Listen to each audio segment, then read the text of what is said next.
আমরা ইমাম পাকের উপরে কত রকমের জুলুম হয়েছে কারবালায়, কত রকমের নিপীড়ন হয়েছে। ওনাকে বন্দি করা হয়েছে, এটা ওনার উপরে একটা জুলুম। ওনাকে যে নিষ্পাপ নিরপরাধ মৌলা হুসাইন আলাইহিস সালামকে ওনাকে প্রথমে বন্দি করা হলো, তাই না? কারবালাতে ওনাকে 22,000 থেকে 30,000 সশস্ত্র বাহিনী ওনাকে ঘেরাও করলো, ওনাকে বন্দি করলো। এটা ওনার উপরে একটা জুলুম হলো, তাই না? এরপরে আবার 7ই মুহররম থেকে ওনার পানি বন্ধ করে দেওয়া হলো, নদীর তীরে সৈন্য মোতায়েন করা হলো যেন ওনার তাঁবুতে পানি না যায়।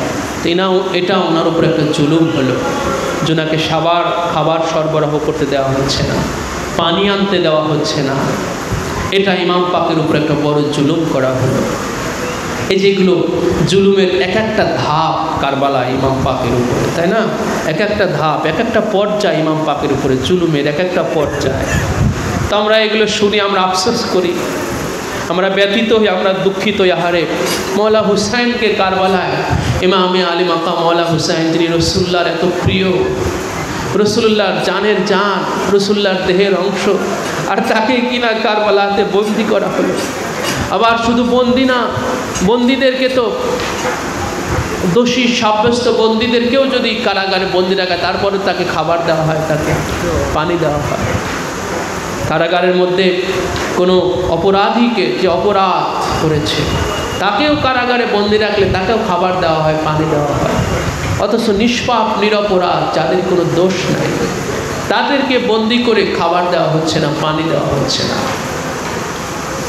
এই যে আমরা আফসোস করি, আমরা দুঃখিত হই, আমরা ব্যথিত হই, আমরা গম করি, আমরা দুঃখ প্রকাশ করি। তো এটা আমাদের কি হয় ভাই? এই ইমাম পাকের এই যে জন্য দুঃখিত হওয়া, ব্যথিত হওয়া, সবার মধ্যে কিন্তু এই দুঃখ ব্যথাটা আসে না। আসে বলেন? সবার মধ্যে কিন্তু আসে না।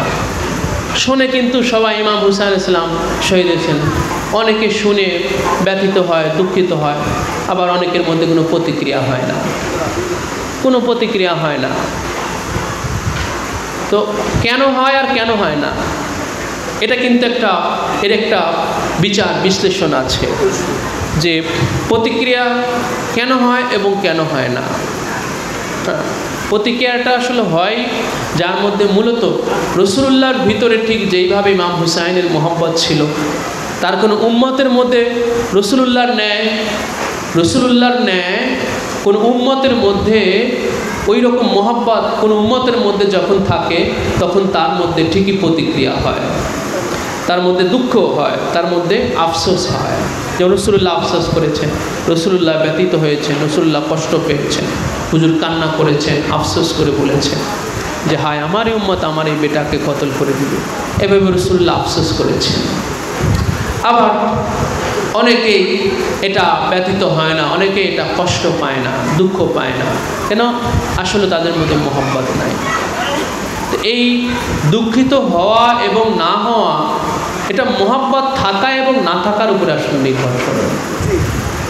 এটা নির্ভরই করে মোহাব্বত থাকা আর না থাকার উপরে আসলে, যে আসলে তার কলবের মধ্যে। কারণ মোহাব্বতটা আসলে তো ভাই মুখে না, মোহাব্বতটা তো মুখে না, মোহাব্বতটা হচ্ছে কলবে।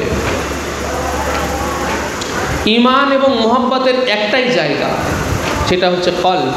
এটা রসুলুল্লাহ আল্লাহ পাক কোরআন পাকের মধ্যে বলেছেন যে মোহাব্বতটা হচ্ছে কলবের মধ্যে। রসুলুল্লাহ হাদিসের মধ্যে বলেছেন যে মোহাব্বতটা হলো কলবে। তো ঈমানের জায়গাটা হচ্ছে কলব, এটা আল্লাহ পাক কোরআন পাকের মধ্যে বলেছেন।